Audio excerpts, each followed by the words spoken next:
लापता नौकरानी। मेरा नाम नीला है। मैं मेरे पति रवि के साथ एक बड़े शहर में रहती हूँ। मेरे पति अच्छी नौकरी करते हैं। नौकरी करते अभी उन्हें 2 साल हुए हैं। हमारी शादी को अभी 1 साल हुआ है। शादी के बाद मैं उनके साथ यहीं रहने आ गई। उन्होंने एक अच्छी सोसाइटी में एक किराए का मकान लिया है। पास में कई बड़े बड़े घर हैं। यहाँ रहना एक अलग सी बात लग रही है, क्योंकि शादी को अब 1 साल हो गया था। तो मैंने भी सोचा कि मैं भी जॉब वापस करती हूँ। हालांकि रवि इसके लिए मना करते हैं, कहते थे कि वो अच्छा कमाते हैं, क्या जरूरत है। लेकिन फिर भी मैंने जॉब ज्वाइन कर लिया। जॉब के साथ घर का काम करने से थोड़ी परेशानी हो रही थी, इसलिए मैंने सोचा कि घर में काम करने के लिए एक नौकरानी रख लेती हूँ। लेकिन बड़े शहरों में अच्छा काम करने वाली का मिलना ज़्यादा मुश्किल होता है। इतनी जल्दी किसी पर विश्वास किया भी नहीं जा सकता। हमारी सोसाइटी में कई घरों में काम करने वाली आती थी। सोसाइटी में मैंने तलाश की। आसपास के घर में काम करने वाली से मैंने बात की, लेकिन कोई भी अब और ज्यादा काम लेना नहीं चाहता था। इसलिए सभी ने मुझे मना कर दिया। मैंने यह बात रवि को बताई और उन्होंने ही कोई काम करने वाली को ढूंढने को कहा। रवि ने कहा कि वो कुछ करते हैं। कुछ दिन के बाद उन्होंने घर पर एक काम करने वाली को रख लिया। रवि उन्हें पहले से जानते थे। शादी के पहले रवि वहां से अपने लिए खाना मंगवाते थे। उनका नाम राखी था। वो 48 साल की होंगी। मुझे तो जैसे कि सुकून मिल गया हो। अब मैं अपनी जॉब आराम से कर सकती थी। सुबह और शाम को खाना बनाने का कोई झंझट नहीं था। घर में कोई काम करने वाला जो आ गया था, वो बड़ा अच्छा खाना बनाती थी। रवि तो पहले भी उनका अपना खाना खाते थे, तो उन्हें तो पता था, इसीलिए वो उन्हें लेकर आए थे। मेरे पति सुबह जल्दी जॉब पर जाते थे। मैं उनके बाद जाती थी और उनके पहले ही आ जाती थी। मेरे आने तक राखी काम करने आ जाती थी, इसीलिए घर की एक चाबी उनके पास भी रहती थी। शाम को आते समय मैं कुछ समय सोसाइटी की महिलाओं के से बात किया करती थी। लगभग सभी को अब मैं जानती थी। शाम को सोसाइटी की सारी महिलाएं भी घूमने बाहर निकला करती थी। ऐसे ही एक दिन जब मैं उन सब से बात कर रही थी, तब एक खबर मुझे पता चली। हमारे 5 घर छोड़कर ही एक परिवार रहता था। बड़ा रईस था उनका, वो खुद का घर था। उस पर घर में काम करने वाली एक लड़की करीब 19 साल की सुबह से घर पर नहीं थी। वो लड़की उनके घर का काम करने के साथ वहां रहती भी थी। वो आंटी बता रही थी कि वो सुबह जब जल्दी उठी तब वो लड़की घर पर थी ही नहीं। फोन किया तो उसका फोन भी स्विच ऑफ था। सोसाइटी में किसी ने उसे जाते नहीं देखा। वो आंटी कहने लगी कि घर देखना होगा, क्या पता कुछ लेकर गई तो नहीं। लड़की तो अच्छी थी, लेकिन आजकल कब कोई बदल जाए इसका पता कहाँ चलता है। उस लड़की को मैं भी मिली थी। अच्छी लड़की है, बात तो अच्छे से करती थी। इतना ज्यादा मैं उसे जानती नहीं हूँ। शाम की सारी बातें और घूमने के बाद मैं घर आई। रवि मेरे आने के कुछ घंटों बाद आते थे, लेकिन आज मैंने उनकी गाड़ी घर के बाहर देखी। वो इतना जल्दी आज कैसे आ गए, यही सोचते हुए मैं दरवाजे की ओर जा रही थी। दरवाजा मैंने अपनी चाबी से खोला, लेकिन वो नहीं खुला, क्योंकि उसे अंदर से बंद किया था। मैंने डोरबेल बजाई, लेकिन कुछ देर खड़ी रहने के बाद भी दरवाजा नहीं खुला। थोड़ी देर बाद वो आए और उन्होंने दरवाजा खोला। रवि ने कहा कि तुम आ गई। उनके चेहरे पर एक अजीब सा डर था। मैंने पूछा, क्या हुआ? इतने डरे क्यों लग रहे हो? वो बोले, कुछ नहीं, मैं नहा रहा था। दरवाजा मैंने अंदर से बंद कर दिया। आवाज सुनाई नहीं दी। उनकी बात सुनकर मैं अपने बेडरूम में चली गई। सुबह से घर से बाहर थी तो मुझे बड़ी थकान हो रही थी। बेडरूम का दरवाजा बंद करना मैं भूल गई थी तो हवा से इधर उधर हो रहा था। जब दरवाजा खुला होता है तो मेरे बेडरूम के मिरर से हमारे हॉल का बाथरूम दिखाई देता है। मैं मिरर के आगे खड़ी होकर अपना मेकअप निकाल रही थी कि मुझे वो लड़की मिरर में दिखी, वो भी हमारे हॉल के बाथरूम में।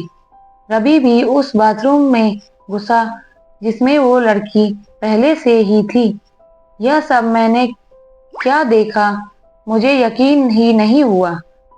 इतना देखने के बाद मेरे बेडरूम का दरवाजा बंद हो गया हवा से। मुझे अब बाहर का कुछ दिखाई नहीं दे रहा था।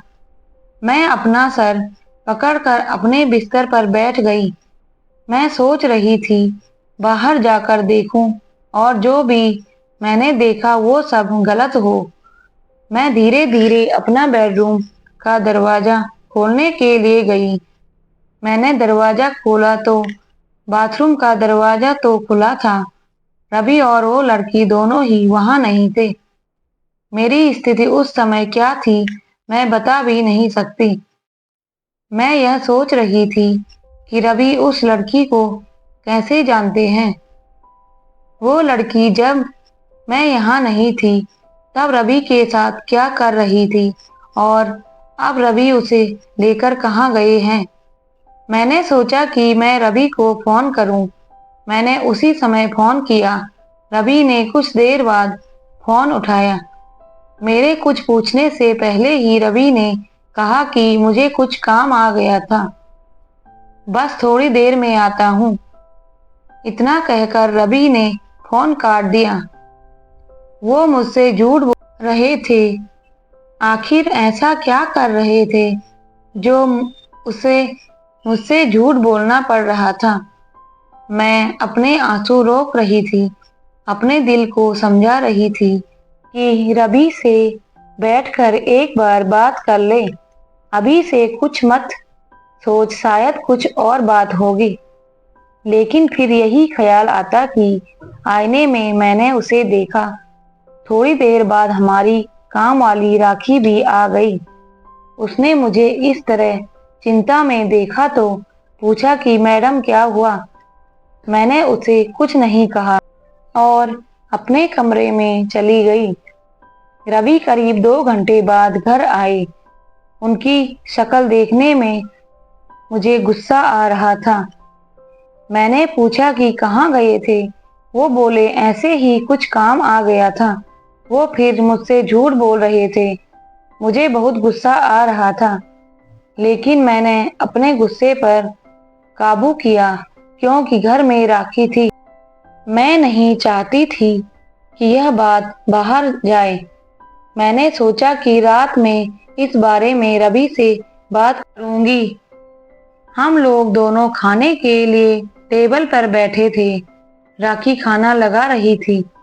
खाना लगाने के बाद राखी बोली कि साहब, बहुत अच्छा काम किया आज आपने।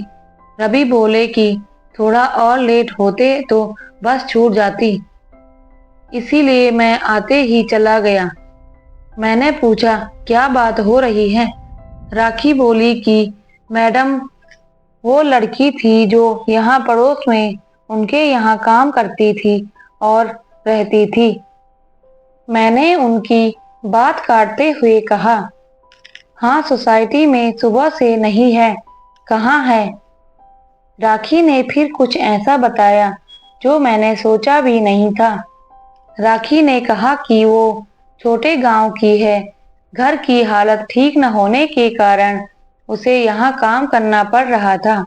लड़की अपने घर जाना चाहती थी, लेकिन उस घर की मालकिन उसे जाने नहीं दे रही थी। उसे पैसे भी नहीं दे रहे थे। उस घर में दिन रात उसे 8 लोगों का काम करना पड़ता था। जब वो काम पर लगी थी, तब सिर्फ 2 ही लोग थे, लेकिन थोड़े दिन बाद 8 लोग आ गए। उन्हीं के परिवार के उसने काम छोड़ने और जाने को कहा, तो उन्होंने उसे कहा कि तुम नहीं जा सकती जब तक हमें कोई और दूसरी काम करने वाली नहीं मिलती। उसके पैसे भी नहीं दिए। काम करने वाली मिलना मुश्किल है, वो भी इतने बड़े परिवार के लिए। वो कैसे भी यहाँ से निकलना चाहती थी। उस घर की मालकिन उस पर नजर रखती थी। उसकी हालत के बारे में मुझे पता चला। वो उस दिन सुबह आपके जाने के बाद यहाँ आ गई थी। आप लोग गए तब वो यहीं थी। बहुत रो रही थी। मैंने साहब को सारी बात बताई। अभी आपसे ज्यादा मैं साहब को जानती हूँ, इसलिए मैंने आपको नहीं उन्हें बताया। उसकी मदद करने को कहा, इसीलिए साहब उसे उसकी घर की बस में बैठा कर अभी आए। रवि ने कहा कि इसीलिए मैं ऑफिस से जल्दी आया। जब मैं आया तो वो बाथरूम में छिपी थी, डरी हुई थी। मैं उससे बात कर ही रहा था कि तुम आ गई और वो फिर बाथरूम में छिप गई। इतना सब जल्दी में हो गया कि तुम्हें बताने का समय ही नहीं मिला और मैं उसे लेकर बस स्टैंड चला गया। तुम्हारा फोन आया तो मैंने सोचा कि घर जाकर आराम से सारी बात बताऊंगा। लड़की सीधी थी। वो खुश थी कि अपने घर जा रही है। राखी और रवि की बात सुनकर मुझे यकीन नहीं हुआ। राखी ने कहा कि बाहर छोटे शहर से काम करने वाले जो आते हैं, वो भी इंसान होते हैं। यह बड़े लोग कब समझेंगे। अपने स्वार्थ के लिए उसे रख रखा था। उसकी बात सोचने लायक थी। इसी के साथ ही मेरे दिल ने एक तसल्ली भरी सांस भी ली। मैंने मेरे पति को कितना गलत समझा। उसने एक सीधी लड़की की मदद की। मैंने राखी को कहा कि अगर अब कभी भी तुम्हें ऐसा कोई और दिखाई दे तो तुम मुझे भी बेफिक्र होकर कह सकती हो। हम इंसान हैं, सभी अपना जीवन अपने हिसाब से जीने का हक रखते हैं। तो दोस्तों, आपको यह कहानी कैसी लगी, कमेंट करके हमें जरूर बताइए। हमें प्यार और सपोर्ट करते रहिए। धन्यवाद।